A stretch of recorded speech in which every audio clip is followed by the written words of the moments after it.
পরন্ত বিকেল বেলায় সন্ধ্যা নদীর অপরূপ দৃশ্য। আকাশে মেঘলা, সাদা মেঘে ভরপুর।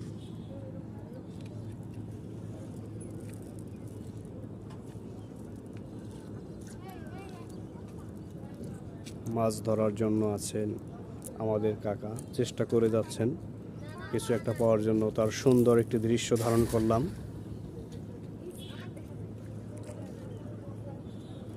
বাণীরপাড়া ফেরিঘাটে এই কাকার মাছ ধরা খুব ভালো লাগলো। দেখা যাক তিনি আসলে কীরকম মাছ পায়। নদীকে যেভাবে আমরা দখল দূষণ করছি, তাতে ভবিষ্যতে আমরা এই নদীতে মাছ পাবো বলে আশা করা যায় না। আমরা আসলে